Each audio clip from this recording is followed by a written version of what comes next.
오늘 말씀 같이 보도록 하겠습니다. 오늘은 결혼 앵커에 대해서 여러분과 말씀을 좀 나누겠습니다. 제가 일부에도 얘기했지만 가장 큰 기쁜 소식 하나가 있습니다. 어떤 남편이 있는데 이 남편을 바라보는 그 아내의 마음이 기도가 많았던 것 같아요. 대체로 이제 아내들은 남편이 잘 되길 원하고 건강하길 원하고 세워지길 원하는 마음을 가지고 있습니다. 임상적으로 보니까. 근데 이 양반이 그분 표현이에요. 이 양반이 이제는 교회 모임에 가기를 진짜 좋아하고 즐거워한다. 예전에는 예배 마치고 끝나고 물론 예전 이야기입니다. 그랬는데 이제는 예배 가길 좋아하고 예배도 좋지만 그 속으로 모임을 너무 좋아한다. 그 얘기를 들으면서 저는 솔직히 제가 설교자이고 또 대그룹 예배 인도자이지만 너무 기뻤어요. 뭐냐면 우리가 지금 겪고 있는 팬데믹이라든가 이런 일들은 언제든지 또 일어날 수 있겠지만 2명, 3명, 4명 직접적으로 만나고 모일 수 있는 이런 소그룹은요, 어떤 곳이 오더라도 넘어들 수가 없거든요. 하나님께서는 명하셨습니다. 2명, 3명이 예수 이름으로 모인 곳에 내가 그들 가운데 있다. 그래서 이 소그룹의 만족이 안 되면 자꾸 대그룹을 찾게 되어요. 소그룹의 만족이 되어지면 대그룹에서 필요한 부분들을 먹지만, 그렇다고 하네요. 소그룹에서 마땅히 해야 될 것을 해야 됩니다. 할렐루야. 그렇다고 하잖아요. 그렇죠? 그러니까 여러분, 소그룹에서 하나님의 임재와 능력과 목적을 여러분 경험하는 것이 아주 중요합니다. 그리고 팬데믹 할아버지가 오더라도 넘어뜨릴 수가 없어요. 강하고 담대하십시오. 또 이런 일들이 또 일어날 수 있겠지만 그때는 우리는 교회로서 또 보일 수가 있습니다. 아멘. 자, 오늘 제가 결혼 앵커에 대해서 여러분과 말씀을 나눌 것인데요.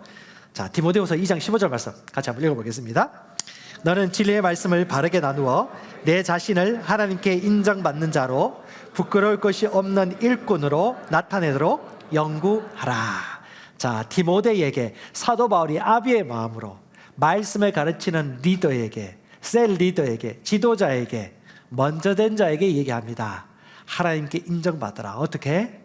말씀을 바르게 나누어, 말씀을 바르게 나누어 바르게 알려주어서 그들이 말씀인 것과 말씀이 아닌 것, 육신의 생각과 영의 생각, 살리는 것과 죽이는 것, 인생을 살리는 대연을 하는 것과 죽이는 대연을 하는 것을 철저하게 분리하도록 너희가 말씀을 정확하게 연구하고 구분할 수 있도록 가르쳐 지키도록 도와주어라. 그래서 스터디하라고 그래요. 왜? 구분하기 쉽지 않거든요. 말씀이면 구분합니다. 왜요? 믿음의 정의가 뭡니까? 믿음은 하나님의 살아있는 말씀에 대한 인간의 심령의 반응이거든요. 그러니까 말씀이면 알아요.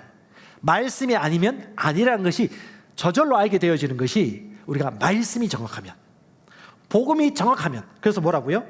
정확하게 나누어야 됩니다. 완전히. 여러분, 영과 혼, 육과 영은요 0.1mm, 0.1초 차이예요. 제가 어떤 분이 간증을 하셨는데 그분이 그 얘기하세요. 나는 늘 그렇게 얘기했다. 나는 인간인지라, 우리가 인간인지라. 인간이기 때문에 할 수 없는 것은 못하는 존재라고 스스로 제안하고 대언하는 것입니다. 우리는 인간이 아니에요. 하나님의 아들들입니다. 아멘. 우리는 새로운 피조물입니다. 하나님의 생명을 가지고 살아가는 보통 인생이 아니에요. 고향이 어디시죠? 예, 대한민국이 아니에요. 하늘입니다. 우리 아버지가 성함이 어떻게 되시죠? 예, 안동 금가 김해 김가가 아니에요. 하늘의 하나님이십니다. 여러분, 남편, 아내, 남편이죠. 아내죠. 하나님의 아들입니다. 영원히 함께 할 수 없어요. 그래서 지나치게 사랑하거나 의지하지 않습니다.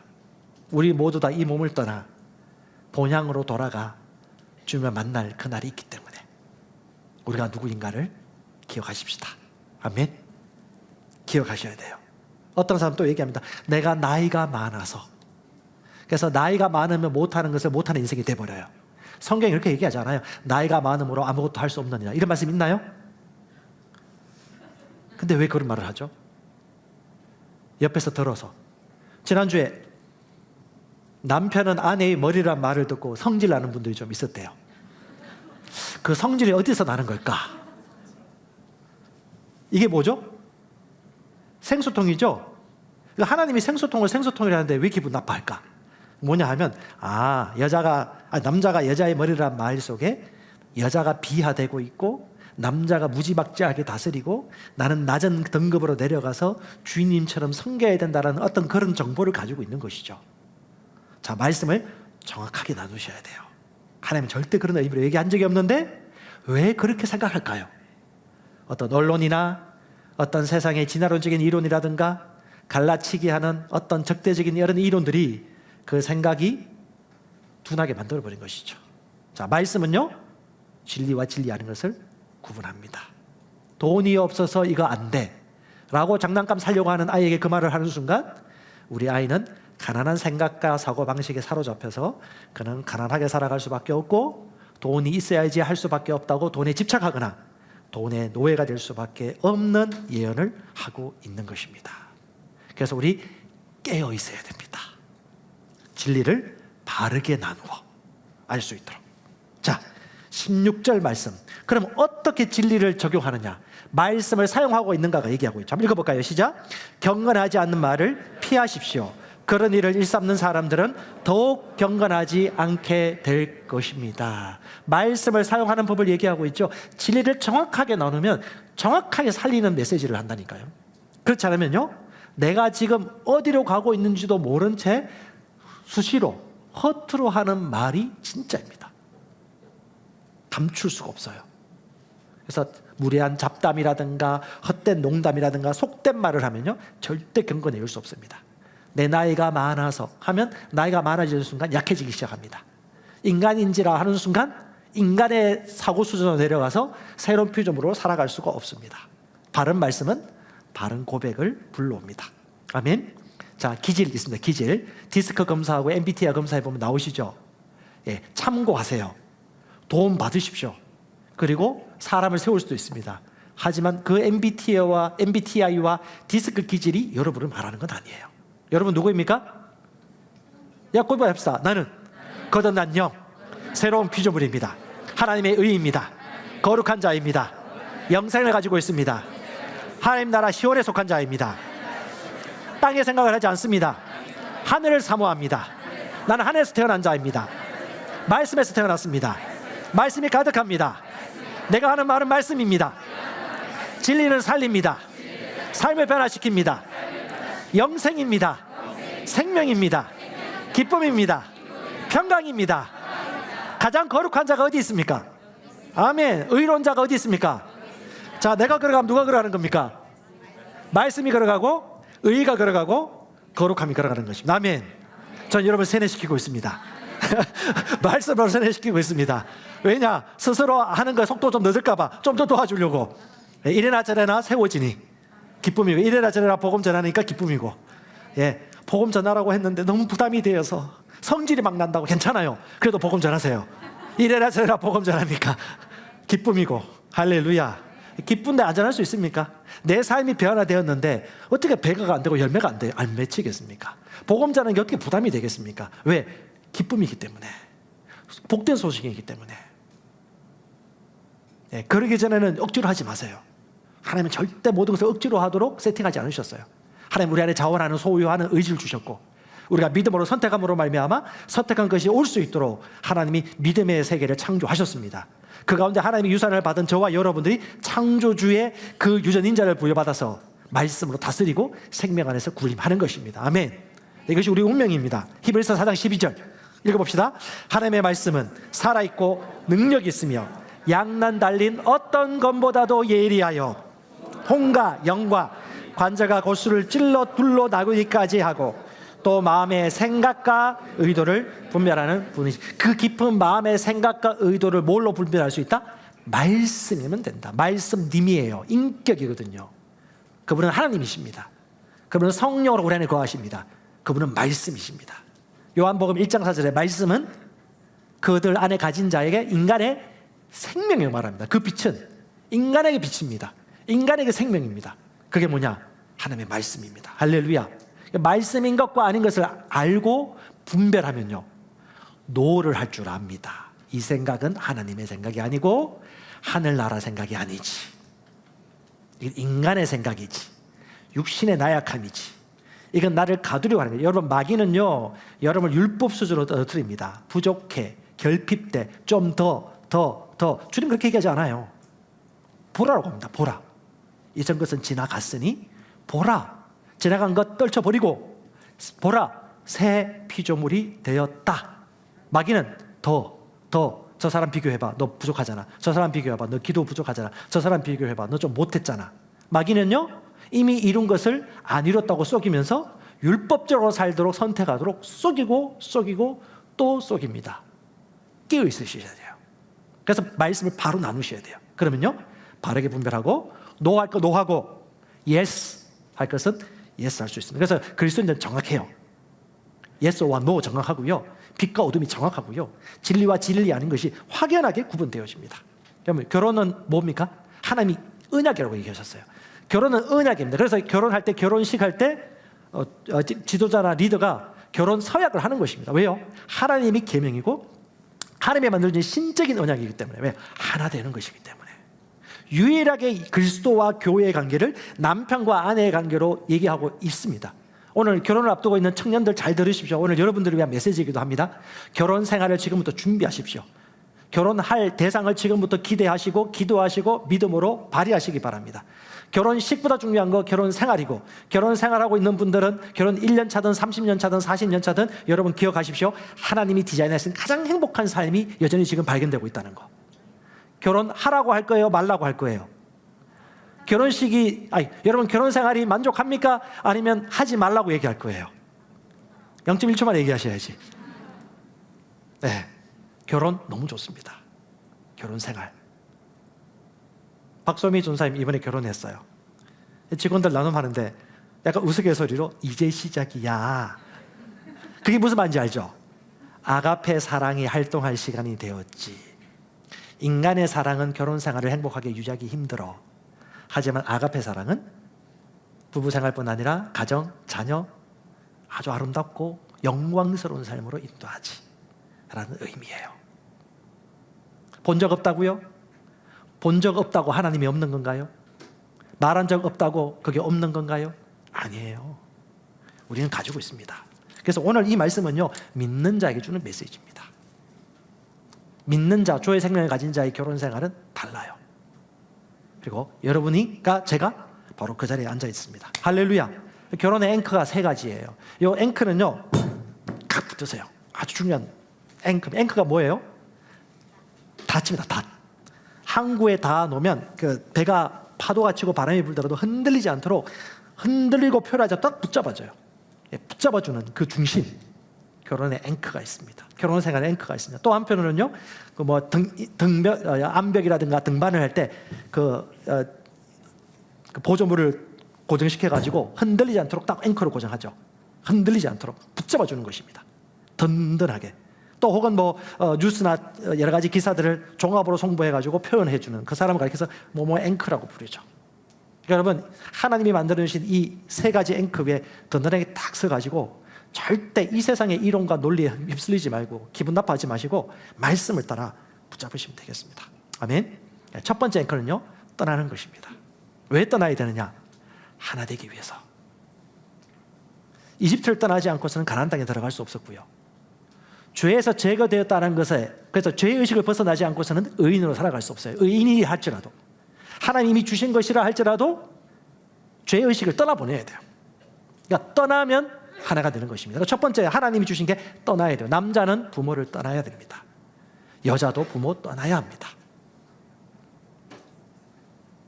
부모도 자식을 떠나보내야 해요. 특별히 성경에서 뭐라고 말하고 있습니까? 에베소서 5장 31절에 남자가 자기 아버지와 어머니를 떠나라고 말합니다. 특별히 애지중지하는 아들을 떠나보내기 힘든 엄마가 있고요, 또 아들이 떠나기 힘들어해요. 왜요? 너무 좋았거든요. 키가 남자에게 주로 있습니다. 여자분도 그런 분도 있어요. 중요한 건 뭐다? 남자든 여자든 자기 부모를 떠날 때 어떻게 해요? 부부가 결합하여 하나가 되기 때문에. 부부도 떠날 때가 옵니다. 사랑할 수 있을 때가 있고 남편도 아내도 떠날 때가 옵니다. 그렇게 치면요, 진짜 우리의 신랑은 예수님이시죠. 여러분, 신랑은 신랑이지만 하나님의 아들로 보세요. 자식을 자식이지만 하나님의 자녀로 보시기 바랍니다. 거듭난 새 영입니다. 아들들입니다. 할렐루야. 에베소 5장 31절에 이등가락이에요. 왜요? 30절에 보니까 우리가 그분의 몸의 뼈와 지체다. 하나라고 얘기해요. 즉 그리스도와 교회가 하나인 같이 부부도 하나이다. 그런 까닭에 남자는 자기를 떠나야 된다. 부모를 떠나 둘이 합하여 한 몸이 될지라. 여러분, 부모를 떠나는 것은 불효가 아닙니다. 진짜 부모를 위한 것입니다. 자식을 떠나보내는 것은 애를 버리는 것이 아닙니다. 때가 되면 그가 독립하여 부부가 한 몸이 될 수 있도록 지나친 간섭이나 조종하지 아니하도록 부모가 지혜롭게 사랑을 발휘하는 것입니다. 다른 말로 능력 부여 사랑이라고 그래요. 자, 몇 가지 얘기를 좀 나누도록 하겠는데요. 떠나보내지 않으면요, 하나님보다 부모를 의지합니다. 떠나보내지 않으면요, 부부가 불화하기 시작합니다. 떠나보내지 않으면요, 자녀들이 불화하는 것을 유전을 받습니다. 떠나보내지 않으면요, 하나님보다 내리사랑이 더 커집니다. 자, 인간의 사랑을 넘으셔야 돼요. 아가페 사랑. 자녀에게도 부모에게도 분별 있는 사랑이 되는 것입니다. 몇 가지만 제가 좀 나누겠습니다. 첫 번째요, 스물스물 올려와요 의지하고픈 생각을 거절하셔야 됩니다. 거절하셔야 돼요. 만약에 내가 부모의 사랑을 계속 받고 돌봄을 받겠다고 생각하자고 그냥 살고 있다면, 지금까지 살아온 것처럼 그냥 살아가면요, 유한한 하나님의 사랑 때문에 무한하신 하나님의 사랑을 경험할 수 있는 기회를 박탈하는 것입니다. 이건 자녀도 마찬가지고 부모도 마찬가지입니다. 처음에 섭섭할 수 있어요. 근데 섭섭이가 아니에요. 지혜입니다. 여러분, 부모에게 계속 기대고 재정적 지원을 받는 것은요, 부모에게 빚지는 것입니다. 부모들은 자녀를 사랑한다면 성경의 앵크대로 그들을 지혜롭게 독립하고 자립하도록 보내주셔야 됩니다. 저는 5남매 막내로 태어나서 너무 사랑을 잘 받았습니다. 지금도 부모님은 80 중후반의 노모이시지만 저를 막내로 여전히 돌봄이 필요한 막내로 보고 있고, 그래서 저희 막내 며느리가 상당히 사랑을 많이 받았습니다. 예수 믿은 지 좀 되셨지만 말씀에 있어서는 여전히 어린아이고 아직은 너무 감사해요. 그럼에도 불구하고 제가 하나님의 말씀을 알고 난 이후에 저희 자녀들을 볼 때, 딸들입니다. 저희 딸들은 누구이지만 또한 딸 이상으로 누구 자매라고 얘기합니다. 우리 사모는 또 우리 자매 아내는 또 아이들에게 누구 자매님이라고 말씀 얘기할 때 일부러 얘기해요. 서서히 지금 준비하는 겁니다. 왜? 결국 가야 되거든요. 40대 50대 될 때까지 같이 계속 있을 수 없거든요. 떠나 보내야 되거든요. 남편과 하나가 되어야 되거든요. 그 남편이 운동도 좋아하고 등산도 하면 좋겠지만, 예. 이건 저의 소망입니다. 예, 결혼할 때는 운동 좋아한다고 하더니 결혼하니까 아무도 운동 안 좋아해요. 애들도 그렇고 혼자 다니고 있습니다. 이러나 저러나 결국은 하나입니다.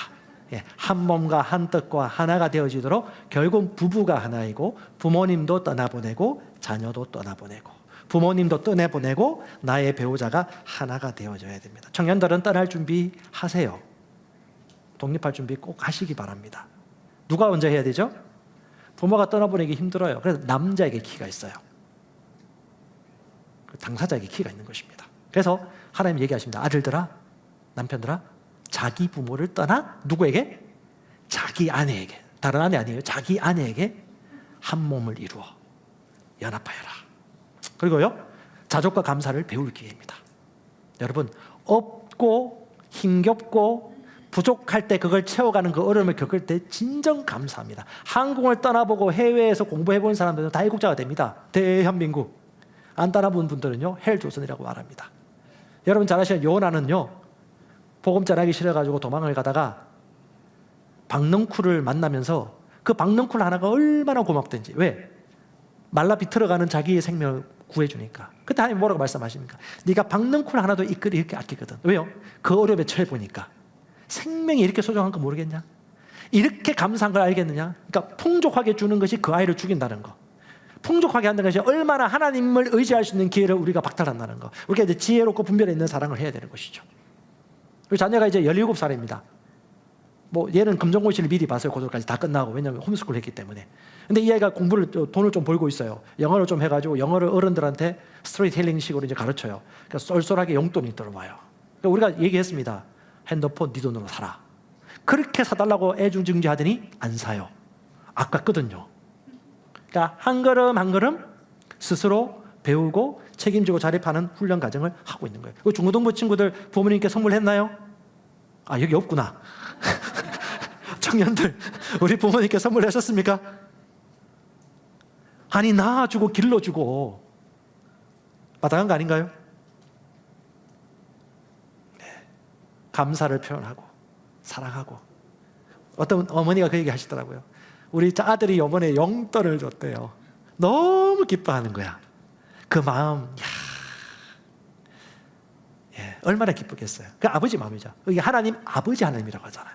하나님이 그런 마음입니다. 하나님이 누구보다도 기뻐하는 게 여러분 자립하고 잘 되는 거, 건강한 거, 자기 연면 빠지지 않고 내가 왜 이렇게 태어났냐고 비교하지 않고 자기를 자랑할 수 있을 때 그 아버지가 가장 기쁘거든요. 우리 안 성도님께서 이번에 간증하셨지만 자녀가 행복하고 건강하게 살아갈 때 친구들 만나고 당당하게 나를 따라봐, 나만큼 잘난 사람이 없어라고 할 때요, 교만이 아니라니까요. 그게 부모 입장에서는요, 야, 마음 편하다. 똑같다니까요. 우리를 바라볼 때도. 저는 저희 부부가 참 한 번씩 감사를 나눠요. 어떤 감사를 나누냐, 우리 이정선 사모는 아내는 일찍 부모님을 여의었어요. 중학교 때 어머니 돌아가시고, 그다음에 아버지하고 사시다가 아버지가 또 대학교 때 돌아가시고, 그리고 혁구 오빠를 만났어요. 네, 결혼을 했습니다. 아유, 저 외로울 때 딱 제가 딱 잘 나타난 것 같아요. 결혼을 했고, 저는 이제 저희 5남매 중에 형제들 미리 출가를 뭐 일찍 나가고, 저는 고등학교 때 기숙사에 있는 학교, 저기 폭력이 난무하는 어떤 기숙사형 학교를 갔어요. 거기서 강해졌습니다. 그전에 약간 내성적이고, 예, 그랬는데 거기 가서 좀 상당히 강해졌고, 보험 전도도 많이 하고 좀 리더십도 발휘하면서 좀 일찍 독립을 했던 것 같아요. 이게 뭐예요? 우리 부부 얘기해요. 참 축복이다. 우리 부모님 지금 하나님 품에, 아버지 부모 하나님 품에 안기시고 너무 감사합니다. 아버님, 아버님 세대 그렇게 사랑도 못 받고 표현도 못 받았지만 그래도 아버님이 할 수 있는 것은 최선을 다해줬습니다. 너무 감사합니다. 그 너무 감사해요. 그리고 또한 우리는 그 아버님과 어머님보다 더 나은 삶을 살아야죠. 부모님 기뻐하지 않을까요? 우리 하늘의 하나님도 마찬가지고요. 우리보다 못하게 살았으면 좋겠습니까? 그렇지 않잖아요. 똑같은 거예요. 그러니까 우리는 어떻게 해요? 이 하나님의 말씀의 앵커를 가지고 우리 자녀에게는 건강한 사랑, 능력 부여 사랑, 독립할 수 있는 사랑을 지혜롭게 흘려보내고, 남편들이나 아내들은요 반드시 부모로부터 독립하셔야 됩니다. 특별히 재정의 독립이 떠남이 기초입니다. 재정을 떠나지 않으면요 간섭과 지도를 계속 받겠다고 내가 선택하는 거예요. 그런 사람들이 잘 몰라요. 재물이 있는 곳에 뭐가 있죠? 마음이 있습니다. 재물을 보내면요 계속 마음이 가요. 이 성경의 원리입니다. 유일한 박사님 아시죠? 유한양행 창업하신 유일한 박사님은 아버님이 상인이셨습니다. 독립운동 하셨고요. 그리고 그 사무엘 마페 선교사님께 세례받은 기독교 신앙과 마인드가 그 가정에 가득한, 그래서 초등학교 때 미국으로 유학 갔습니다. 그 당시 최고의 문물을 가르치는 미국으로 유학 가가지고 거기서 기독교 정신과 실력을 키워서 한국에 와서 한국의 자원을 재정을 일으키는 그런 일들을 크게 하셨고, 독립운동도 하신 분이 유일한 박사님이십니다. 그리고 그분이 1970년대 초반에 돌아가셨는데, 그분이 돌아가시기 전에 유언을 남겼는데, 자기 자녀에게 상속에 대한 유언을 남겼는데 아주 인상적입니다. 이 기독교 의식 가운데 나온 행동이에요. 뭐야? 첫 번째 아들이 있습니다. 첫 번째 아들에게 너는 대학까지 내가 공부시켰으니까 너는 자립해라 라고 땡전 한 푼 유산 안 남겨줬어요. 잘 생각해 보세요. 아주 지혜롭죠. 그런 진짜 자기 첫째 아들이에요. 아들, 특별히 아들, 그 아들을 사랑했습니다. 그 아들은 책임지는 것을 배웠을 것입니다. 필요한 물품이 있을 때 자기가 일해야 된다는 걸 배웠을 것입니다. 어려울 때 자기의 세찬 바람을 자기가 등을 맞고 살아야 되는 것을 알았을 것입니다. 저는 종교적 의식이 너무 한때 강해가지고 새벽 기도하고 교회 개척했는데 생활비가 부족해요. 그래서 우리 아내가 그때 그 얘기 하더라고요. 아이들 고기 먹고 싶다 해가지고 뭘 잘랐더라? 예, 만두를 해가지고 만두 피를 해가지고 이렇게 몇 주 동안 했다고 하더라고요. 저는 몰랐어요. 철이 없었어요. 근데 뭐였지? 예. 갑자기 까먹을 때가 있습니다. 갑자기 생각나는데 갑자기 까먹기도 합니다. 예. 그 재정이 없을 때 일을 나가야 되잖아요. 목사이기 전에 남편이고 보호자이고 아빠가 아닙니까? 근데 새벽기도 해야 된다고. 내가 그 자리 지켜야 된다고. 책임을 안 지는 그 의식이 어디서 온 의식이지? 종교 의식이더라고요. 뭐 여러분은 그렇지 않겠지만 중요한 것보다 결국은 떠나도록 준비시키고 떠나는 걸 결단하셔야 돼요. 그 둘째 딸에게는요, 유한 중고등학교에 있는 유한 동산을 5,000평을 둘째 딸에게 물려줬습니다. 그리고 그 딸이 어떻게 유한 동산으로 꾸며가지고 이 젊은 중고등부 아이들에게 젊은 의지를 볼 수 있도록, 내가 죽더라도 젊은 의지를 그들이 목도할 수 있도록 동산을 꾸며라 라고 유산을 줬고요. 그 다음에 손녀가 7살짜리 손녀에게는요, 그 대학 마지막 졸업하기까지 그 학비가 나올 수 있도록 주식 배당금을 나올 수 있도록 시스템을 만들었어요. 지혜로운 사랑이죠. 예수님은 3년 반 동안 이 제자들과 있다가 훌쩍 떠나버렸습니다. 너들끼리 해. 사도 바울은 더 합니다. 3개월, 6개월 만에 교회 세우고 떠나버리고, 어떤 건 3년 동안 있다가 가르치다가 떠나가기도 하고. 야, 이 말씀대로 주님의 방법이에요. 요리도 배워보고, 은행도 가보고, 지하철 타고 가보고 배우고 있어요. 여러분, 인생은 그렇습니다. 부모 떠나보냅니다. 효도 잘하십시오. 저도 마찬가지고요. 자식 떠나보낼 때가 옵니다. 지금부터 준비하셔야 됩니다. 못 끼고 있습니다.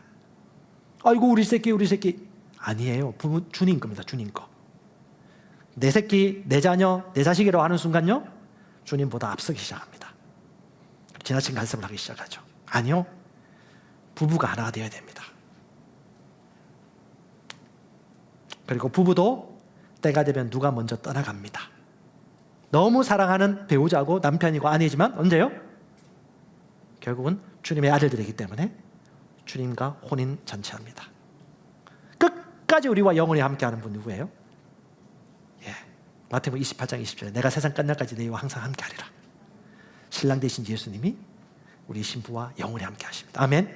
그러니까 남편을 남편으로 보지 마시고 하나님의 아들들로 보시고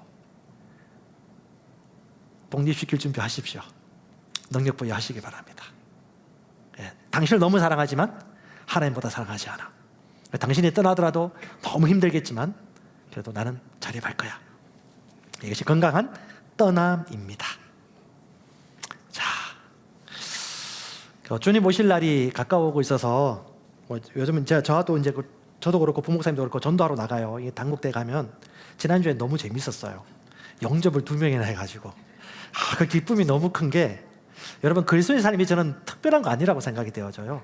새가족반하고 복음 전하고 침례하고 성령 세례를 받도록 돕고, 이 현장을 벗어나서 관리만 하거나 감동만 한다든가 5년 10년 흐르면 얼마나 불행할까. 그러니까 새로운 걸 더 배우기보다는 뭐예요? 사랑하고 섬기고 나누고 침례하고 기뻐하고, 이것을 헌신하여 다른 사람의 성공에 동참하는 사랑하는 삶, 이것이 바로 주님의 재림을 준비하는 최고의 삶이라는 생각이 되어집니다. 할렐루야. 일부러 얘기했습니다. 때를 어떤지 못 어떤지 여러분 주님 오심을 준비할 때 의의 모습으로, 주님 저 부끄럽지 않아요. 왜? 저 같이 손잡고 갈 그 영혼들, 나만을 위해 살지 않고 나만을 위해 이 의의 말씀을 장착하거나 내 자식만을 위해서 이 말씀을 고백하고 살지 않고 치유받지 않고 이 영혼과 같이 살기 위해서 저 애쓴 거 아시죠? 그래 잘했다 라는 그날이 옵니다. 아멘. 두 번째 앵커는요, 한번 고백합시다. 머리됨.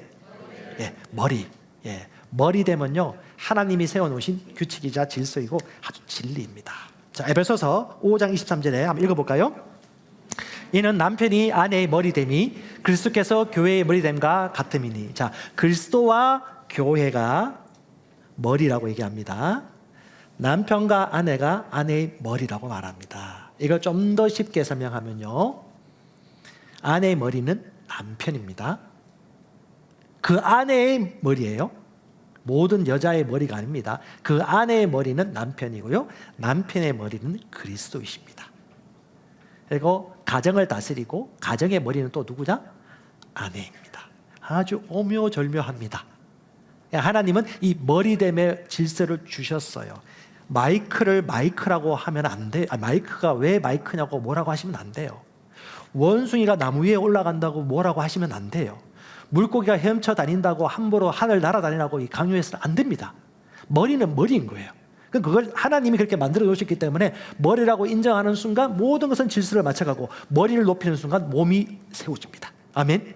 그리고 머리는요, 몸을 통하여서 어디든지 갈 수 있는 은혜와 은총을 받습니다. 그래서 여러분, 우리 남편들은 자기 아내를 진짜 사랑하고 돌보고 예수님이 자신이 교회를 위해 하신 같이 세워주고 존중해 주는 것이 마땅하고, 아내는 자기 아내의 머리인 남편을 존경하고 존중하고 섬길 때에 같이 세워지는 것이 가정이라는 것을 꼭 기억하시고, 우리 어리석은 분들은 남편 욕하고 아내 욕을 바깥에서 해요. 자기 얼굴에 침을 뱉는 것입니다. 영적인 원리가 아니에요. 그래서 디모데전서 5장 14절에 얘기합니다. 그러므로 젊은이는 시집가서 아이를 낳고, 이 젊은 가부를 얘기하는 겁니다. 그 당시 가부들이 많았는데, 늙은 가부들은 하나님을 경외하고 사랑하고 섬기고 기도하고 이렇게 살았는데, 젊은 가부들은 외로움도 많고 막 이쪽 저쪽 가서 해방하고 결혼하지 않고 성적으로 문란하게 살기도 하고 일들이 많았던 것 같아요. 그래서 젊은 가부들은 시집가서 아이를 낳고 집을 다스려라. 집을 오이코스 모테오라는 단어인데요, 집을 다스리라고 합니다. 집을 다스리는 역할을 누가? 아내에게 준 거예요. 대적에게 비방할 기회를 조금도 주지 말기를 원하노라. 이 가정에 왕족이 살아요. 아내는 왕비입니다. 남편은 왕입니다. 아이들은 왕자와 공주입니다. 언제요? 그렇게 그들을 인정해주고 사랑하고 섬길 때. 어떤 국가도 가정 위에 군림할 수 없습니다. 여러분, 가정은 하나님이 세우신 기관입니다. 가정이 곧 교회고 교회가 가정입니다. 즉, 가정을 해체하고자 하는 법들이 있다면 그것에서 단호하게 선언하고 합당한 방법이 있다면 참여를 해야 되고, 하나님이 만드신 남녀와 성의 그 구별들을 젠더 개념으로 해가지고 가정을 해체하고 하나님의 진리를 가로막는 어떤 법안에 대해서는 여러분들이 하나님의 말씀에 근거하여서 의견을 표할 수 있으셔야 됩니다. 창세기 3장 20절에 얘기합니다. 아담이 그 아내의 이름을 하와라 불렀으니, 왜요? 모든 산자의 어머니다. 그들 안에 다 들어있어요. 모든 살아있는 생명의 어머니가 누구죠? 하와입니다. 자, 그리고 저는 그 예수교 장로회 합동측에서 그 안수를 받았습니다. 그 교단이 여러 가지가 있는데, 이 보수 교단은 아직까지 여성 목회자를 안수를 주지 않았어요. 그래서 수많은 젊은 여성 인재들이 예수교 통합책이라든가 소위 이제 진보 쪽 기독교단에 가서 안수받고 목회 사역을 하고 리더십을 발휘합니다. 근데 여러분, 성경을 보십시오. 도보라도 그렇고 아굴라의 아내인 브리스길라도 그렇고 영적인 리더입니다. 그러니까 여자의 머리가 남자가 아니에요. 자기 아내의 머리가 자기 남편이지, 여자와 남자는 동등합니다. 그리고 영적 리더로 살아갈 수 있고 설교도 할 수 있고 지원해 줄 수도 있고 도와줄 수 있는 것입니다. 그걸 잘못 해석하면요, 여자들은요 진짜 차별받는 것입니다. 대한민국은 여전히 차별 아직 많이 받고 있습니다. 우리가 인정하셔야 돼요. 제가 남자로서 아주 조심스럽게 얘기합니다. 우리 남성분들, 아내와 여성분들을 존중하게 대하십시오. 그것이 나를 높이는 것입니다. 아내분들, 괜한 페미니즘적인 어떤 그런 이론과 사상에 절대 문을 닫고 노우라고 하십시오. 그리고 성경이 말하고 있는 이 질서를 따라 행복하게 같이 세워줄 수 있길 바랍니다. 아멘. 자식들의 머리는 누구입니까? 부모입니다. 부모. 하나님의 자리를 대신하는 분이 바로 부모예요. 첫 번째, 성장하는 기간 동안. 그래서 부모에게 우리가 순복하는 것입니다. 자, 에베소서 6장 말씀 한번 볼게요. 자녀들아, 주 안에서 너희 부모에게 순복하라. 이것이 옳으니라. 내 아버지와 엄마를 공경하라. 이것이 약속 있는 첫 계명이니 이로써 네가 잘되고 땅에서 장수하리라. 너무 아름답죠? 네 낳은 어머니와 아버지를 공경하라. 하나님을 사랑하고 이웃을 사랑할 때 이웃을 사랑하는 첫 번째 계명 중에 첫 번째가 뭐냐면 내 부모를 공경하는 것입니다. 신자임에도 불구하고 부모나 가족을 돌아보지 않는 자들은요 불신자보다 악하다고 성경은 얘기합니다. 하나님을 사랑하는 자는 부모를 공경합니다. 어떻게 해요? 진리 안에서 그분을 존중하고 말씀을 나눌 때 주 안에서 공경하는 겁니다. 그래서 선택할 수 있고 의지를 발휘할 수 있도록 서로 보완하고 상의하고 존중해 줄 수 있는 관계. 이것이 바로 부모와 자녀 관계이고요. 부모에게 공경하는 자는요, 이 땅에서 잘 되고 장수합니다. 이건 주님이 주신 약속입니다. 그래서 하나님이 아빠의 개념을 가지고 오셨어요. 부모의 개념을 가지고 왔기 때문에 가정이 세워지는 것은 교회가 세워지는 것이다. 직장도 마찬가지입니다. 자, 에베소서 6장 5절 한번 읽어볼까요? 종들이여 여러분이 세상적인 주인에게 순종하기를 마치 죽게 하듯 두려움과 존경과 신실한 마음으로 하십시오. 누구에게 하듯? 죽게 하듯. 그러니까 자기 아내가 자기 남편에게 할 때 이 말 썼듯이 또 누구한테? 직장에서 자기 직장 상사나 오너에게 어떻게 해요? 죽게 하듯이 두렵고 존중하는 마음과 신실한 마음으로. 왜? 누구한테 하는 거기 때문에? 주님께 하는 것이기 때문에. 믿음이 있어야 됩니다. 하나님의 생명을 가진 자들이 받을 말씀입니다. 이 말은 다른 말로 호의를 가지고 존중해 주어라. 육체의 주인들에게 섬기고 그런 태도를 마땅히 유지해라. 쉬워요? 어려워요? 쉽습니다. 그리고 어려워요. 그래서 인식하셔야 돼요. 항상 의식하고 인식하셔야 됩니다. 그런데 빛은요, 어둠에게 드러납니다. 8절에 보면, 집에 가서 한번 보세요. 그 에베소서 6장 8절에 보면 왜 섬기고 태도해야 되느냐? 결국은 네가 한 그대로 받을 줄 네가 알미라라고 말합니다. 그러니까 우리는 알고 살아요. 그러니까 우리가 그리스도인들이 이 하나님의 말씀의 앵커를 많이 가지면 가질수록요, 모르고 일을 저지르지 않아요. 알고 행하는 겁니다. 빛 가운데 걸어가는 게 뭐예요? 말씀이 말하고 있는 원인과 결과를 알고 있기 때문에 우리가 올바르게 걸어가는 것이거든요. 부부관계도 마찬가지고, 재정관계도 마찬가지고, 직장생활도 마찬가지고, 자녀교육도 마찬가지예요. 이 하나님의 앵커가 있기 때문에 빛 안에서 더 영광스러워지는 것입니다. 놀랍죠? 아버지가 자기를 가르치는 자녀의 권위를 무시하면요, 자녀는 자기 아버지와 부모나 하나님의 권위를 무시하는 걸 배웁니다. 왜? 심은 대로 거두기 때문에. 우리 제가 알고 있는 어떤 자녀가 있는데 이 아이가 밭에 들어갔다가 엄청 야단을 맞았어요. 그러니까 그 아저씨가 몽둥이를 들어가지고 막 피려고 막 그러니까 저 멀리 100m 떨어져 있던 아빠가 막 이게 이성을 약간 잃었어요. 그 아저씨는, 주인 아저씨는 불신자고 달려가는 아버지는 신자인데 막 싸우려고 막 달려가는데 중간에 제가 또 달리기 잘하거든요. 뛰어가가지고 중간에 말린다고. 그분도 좀 지혜롭게 하셔야 되는데, 그러니까 우리가 말씀을 정확하게 나누고 분별한다면요, 같이 사는 거죠. 하나님의 말씀은 살아있고 활력이 있어 저희 나서는 어떤 것보다를 이해하여 영과 홍과 및 간장과 고수를 찔러 쪼개야 합니다. 그리고 모든 하나님의 말씀은요, 바르게 하고요, 의롭게 하고요, 올바른 교훈을 가져다 줍니다. 아멘. 무엇을 말할지 압니다. 어떻게 선택할지 압니다. 왜? 나는 말씀을 바로 나누는 자이기 때문에. 자녀를 교훈하고 훈계할 때도 주의 교훈과 훈계로 양육하십시오. 성령님은 신사예요. 너 이거 해, 엄마 아빠가 얘기했잖아 라고 하는 건 성령님이 아니에요. 그 아이의 인격과 의견을 존중해주고 말씀에 따른 분위기로 건면하고 그런 정서와 방법대로 얘기해주면 자녀는 그걸 존중해서 듣고 의견을 경청하고 스스로 선택하고 생각할 수 있도록 그런 기회를 우리가 부모가 만들어 주는 것입니다. 특별히 부모를 용서하지 못한 분들 꼭 부모를 용서하십시오. 여러 자신을 위해서. 너무 안타까운 장면 너무 많이 봤습니다. 설교하는 중에 어떤 남자분이 뛰쳐나가요. 아버지가 엄청 그 아이를 하대하고 폭력을 저질렀던 것이죠. 근데 그 사람이 나중에 결혼을 해서 애도 나왔습니다. 용서하지 않았다면 아마 그 어두운 저주와 그 빛은요, 빛이 없는 그 아픔은요, 그 자녀에게 그대로 물려받게 될 것입니다. 하나님은 우리를 위해서 말씀하시는 것입니다. 진리죠. 네. 세 번째는요, 한번 따라서 하나됨. 왜 하나 되어야 되느냐? 하나이기 때문에. 이미 하나로 태어났어요. 포도나무와 가지는 하나입니다. 저와 여러분들, 우리 아내와 남편은요, 한 말씀에서 태어났습니다. 그리고 신랑과 신부가 하나가 되는 것입니다. 아담은 자기의 갈빗대를 취하여 하와를 만들어서 부부가 되게 되었습니다. 하나입니다. 그래서 떠나서 하나가 되는 것이고 그 하나 안에서 머리의 위치를 차지하는 것이죠. 자, 에베소서 5장 31절 중요한 말씀인데요. 한번 읽어보겠습니다.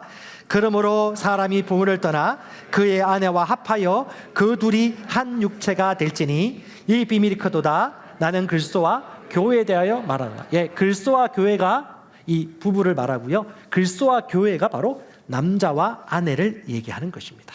그래서 여러분 두 가지 기억하십시오.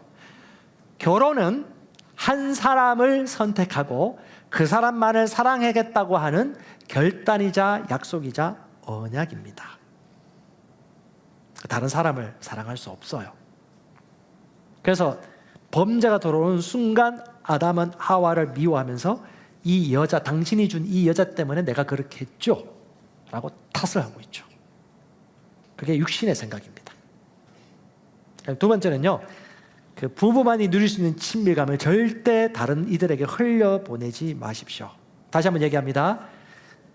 결혼했고 또 미혼도 마찬가지입니다. 결혼했고 한다라면 절대 남자 여자가 1대1로 만나거나 1대2로 만나거나 혹은 같이 하는 건 괜찮지만 절대 자동차를 같이 태우거나 앞에 다른 여성분들이나 남편을 옆에 앉히거나 절대 주의하셔야 돼요. 왜냐? 아름다운 그 울타리를 허는 여우가 있어요.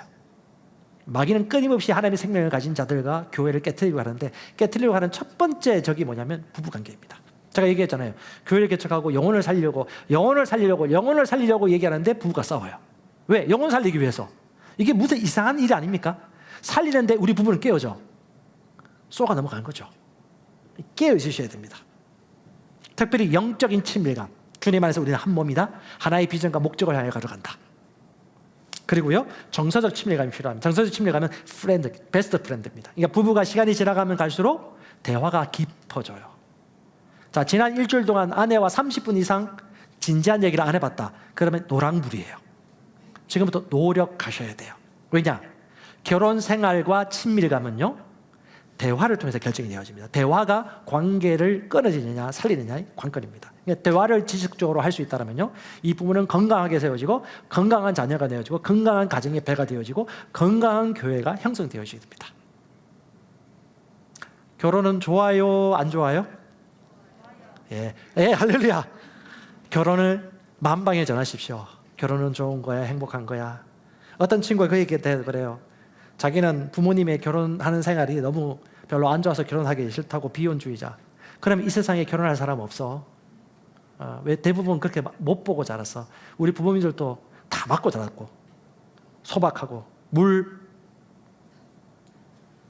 이쑤시개 하면 아내가 와서 갖다 주고, 그런 세대였어요. 우리 부모님 세대. 우리 세대 그런 세대 있는가 모르겠네요. 아니요. 주님 그렇게 시키십니까? 몰랐어요. 우리는 정확한 하나님이 그리신 가정의 그림들을 우리가 지금 표현해야 됩니다. 아름답습니다. 그 다음에 또 하나 육체적 친밀감입니다. 육체적 친밀감은 절대 부부 이외에 채울 수 없는, 그래서 마귀가 끊임없이 공격하고 너는 그래서 정서적, 영적, 육체적 필요를 부부가 서로 채워주도록 언약 안에서 노력하셔야 됩니다. 가장 약한 부분이 육체적 결합입니다. 성적인 결합입니다. 그래서 부부간에 누릴 수 있는 이것들을 아내들은 지혜롭게 하시고 남편들도 아내를 소중하게 여기시면서 잘 관리하시고 더 친밀함을 유지하셔야 됩니다. 자, 히브리서 13장 4절 읽어볼까요? 모두가 결혼을 귀하게 여기고 부부의 잠자리를 더럽히지 말고 순결하게 유지하십시오. 하나님께서는 엄난한 자들과 가늠한 자들을 심판하실 것입니다. 예, 우리 그 남녀가 직업적으로 어쩔 수 없이 한 공간에 같이 있어야 되는 그 직업에서 외도가 상당히 많이 나옵니다. 예, 이게 환경도 중요해요. 그러니까 저와 여러분들은 깨우치셔야 됩니다. 많은 분들이 이것 때문에 하나님의 사역을 못해요. 자, 우리 미혼 남녀 청년들에게 오늘 얘기합니다. 미혼 남녀, 기혼은 이미 지나갔어요. 탁월한 선택하셨습니다. 그건 이미 지나갔고 이제 탁월한 미래가 기다리고 있으니까 매 때마다 좋은 걸 선택하시면 되고, 자, 결혼하지 않았던 우리 미혼 남녀 청년들 꼭 얘기합니다. 여러분 불신자와 결혼할 거예요, 말 거예요? 할 수 있나요? 네, 저는 제 주장을 얘기하지 않고요. 자, 성경이 뭐라고 말합니까? 자, 고린도후서 6장 14절. 여러분은 믿지 않는 사람들과 멍에를 함께 매지 마십시오. 의와 불의가 어떻게 함께 작할 수 있겠으며 어떻게 빛과 어둠이 어울릴 수 있습니까? 결혼하지 않은 바울도 이걸 강조하는 거예요. 어울리지 않아. 어떻게 빛과 어둠, 생명과 죽음이 같이 할 수 있어. 자, 결혼을 앞두고 있는 형제 자매들, 아무리 남편이 저처럼 잘생겼다 하더라도 죄송합니다. 그냥 재밌게 한 겁니다. 자, 아내가 아무리 김태희처럼 예쁘다 할지라도 결혼하기 전에 외모가 많이 보여요, 솔직히. 특별히 남성분들 끝까지 외모는 안 놓더라고요. 우리 결혼하신 그 어머니, 아버지 그리고 믿음의 선배들 얘기합니다. 성품, 속사람, 중심, 태도, 지금 그가 변하고자 하는 의지, 그걸 중요하게 봐라. 안 보이는데요, 목사님. 이해해요. 이해하는데 저도 그때는 철이 안 들었었어요. 그래서 저는 외모만 보고 결혼했습니다. 조금입니다. 예. 뚜껑 없었으면 결혼 안 했을 수도 있어요. 조금입니다. 외모가 중요한 게 아니에요. 중요한 건 뭐다? 하나님이 짝지어 주신 짝은 최고의 커플이다. 그래서 중요한 건 뭐다? 아름다운 친밀함을 계속해서 유지해 가야 되는데, 특별히 우리 미혼 남녀들 교회 출석한다고 그 사람이 성도라고 믿어서는 안 됩니다. 예. 너무 순수해요. 출석하는 것이 아니라 글수를 보시고 있는지, 아니면 성령 받고 방언을 말하면서 이 비전과 사명을 위해 같이 가려고 작정한 것인지, 그걸 여러분 잘 붙잡으셔야 돼요. 그래서 불신자와 신자가 결혼하면 아주 큰 어려움이 생기는데, 그 여러 가지 이런 위기를 여러분 잘 극복해 가시면 좋을 것 같습니다. 첫 번째, 그리스도의 자유가 상실되어집니다. 그리스도임에 가질 수 있는 자유와 기쁨과 평안이 있어요. 그것이 너무 고통스럽습니다. 그리고 하나님과의 관계와 교제가 끊어지기도 하고 멀어지기도 하고요. 세상의 종로로 타기 시작합니다. 다 그런 건 아니에요. 믿음으로 지금 잘하시는 분들 계세요. 근데 그만큼 어려워요. 고생을 하기 때문에. 많이 봤어요. 많이 봤어. 그리고 자녀 교육에 있어서 상당히 어떤 기준으로 해야 될지 날마다 다투고 부딪힙니다. 자녀 교육 문제 때문에. 이렇게 해야 된다, 저렇게 해야 된다. 왜? 가치관이 달라서. 한 비전과 한 영적 경험이 없거든요. 삶의 질이 믿음의 관계 속에서 나누는 그 풍성한 열매를 맺기 어렵고 너무 힘겨운 삶이 펼칠 수도 있습니다. 그리고 돈을 쓸 때도 어떻게 써야 될 것인지 서로 이제 의견을 맞추기 어렵죠. 이외에도 상당히 좀 많이 있습니다. 어떤 분들은 결혼하고 난 다음에 하나님 왜 저에게 이런 권한 주셨어요? 왜 이런 남편 만나게 해주셔요? 왜 이런 아내 만나게 해주셨어요? 그럼 하나님이 얘기해요. 네가 선택했잖아. 난 허용해 주지. 부모하면 그래요. 자식 이기는 부모 없다고 대부분 자녀들에게 양보를 하거든요. 근데 우리 젊은 청년들은 기억하십시오. 내가 책임지는 거다. 저는 저희 아내 결혼할 때 부모님이 안 계셨기 때문에, 부모가 없기 때문에 오는 외로움과 고독함과 쓸쓸한 지금은 안 그런데 그때는 약간 좀 어두운 분위기가 있었거든요. 내가 저를 책임져야 되겠다고, 내가 알고 감수하겠다고 생각하고 결혼을 했습니다. 물론 아내는 또 똑같은 얘기 하더라고요. 하나님께 기도했더니 다 좋은데 딱 하나 부족하다. 진짜 육신적인 남편이다. 그래서 우리 아내가 저를 잉태하면서 기도하면서 수고해 주셨습니다. 너무 감사해요. 저 은인입니다. 보혜사로서, 돕는 자로서 너무 잘 도와주셔가지고 머리를 잘 세워주셔가지고 온몸과 온 가정이 세워지게 되었습니다. 할렐루야. 마지막 결혼을 위한 조언이 있습니다. 우리 젊은 청년들 잘 보십시오. 두드리세요. 감나무 밑에 기다린다고 알아서 오지 않습니다. 때가 되면 인도받고 성령의 인도를 적극적으로 받으시고 두드리셔야 돼요. 사람 만나러 가야죠.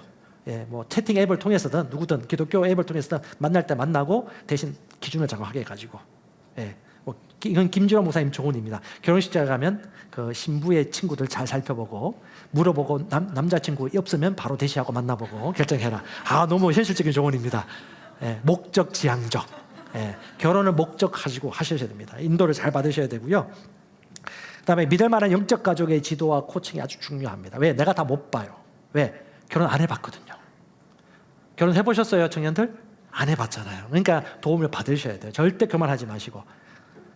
제가 한 가지 좀 부끄러운 얘기지만, 제가 저희 교회 처음 온 지 얼마 안 돼가지고 그 김준호 목사님 부부 모시고 식사 대접을 하려고 잠시 딱 카니발을 몰고 지하주차장을 몰고 나가는데, 제가 25년 무사고 운전자입니다.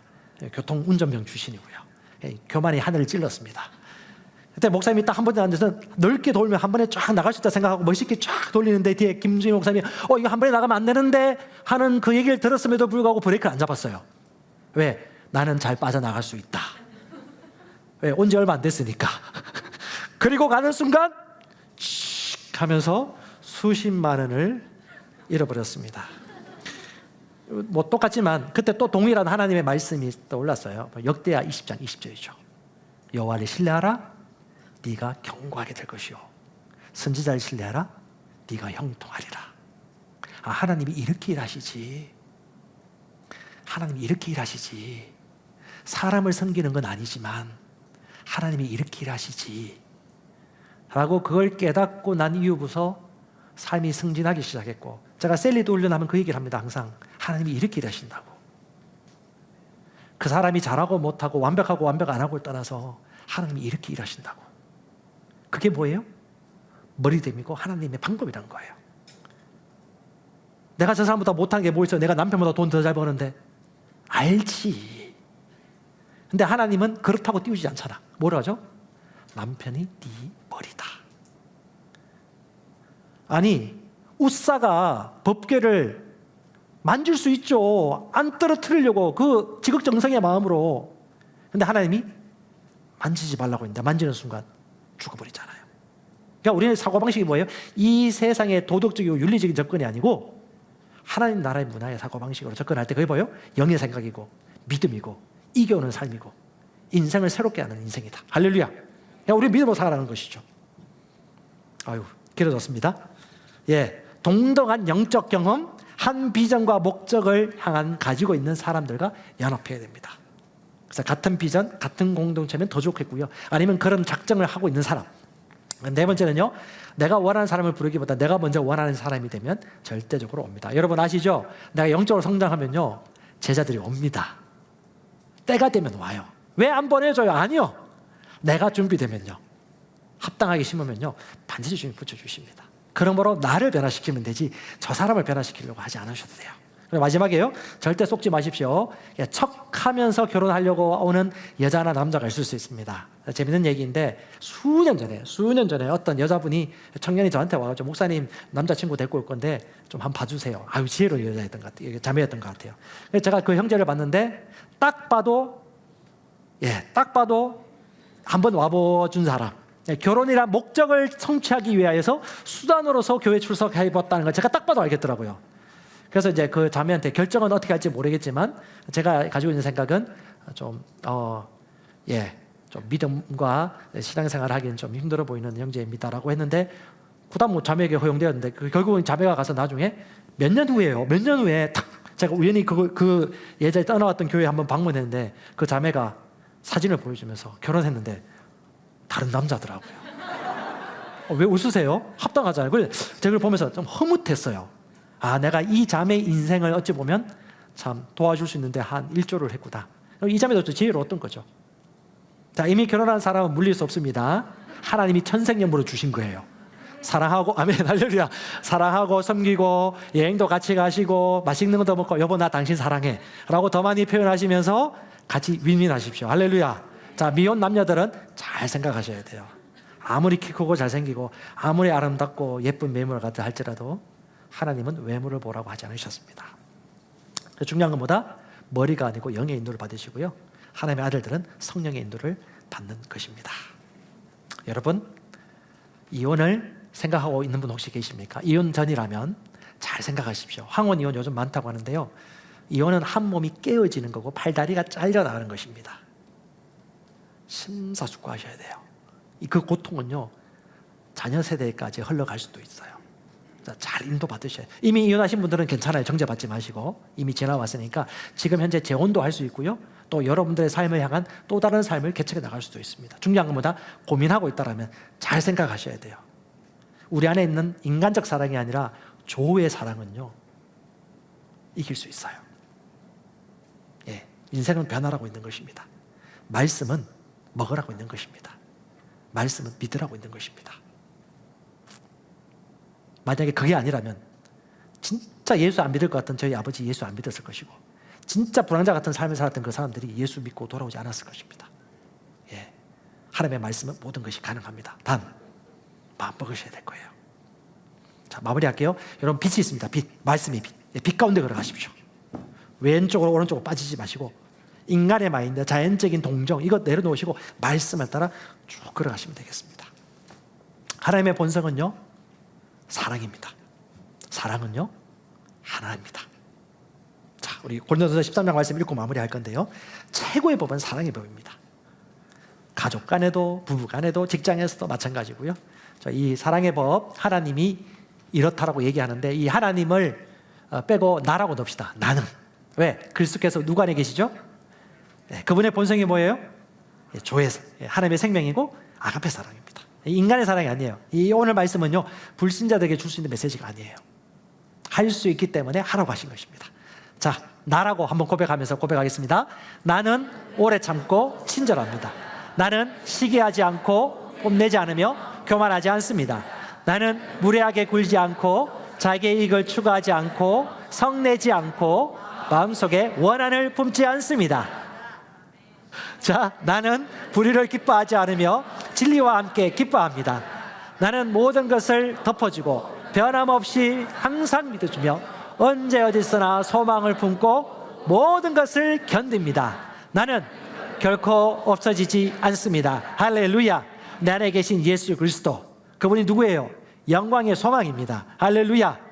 예, 우리 부부로 앉아있다면 여 사람 보고 부부한테 얘기해서 난 당신을 사랑해요.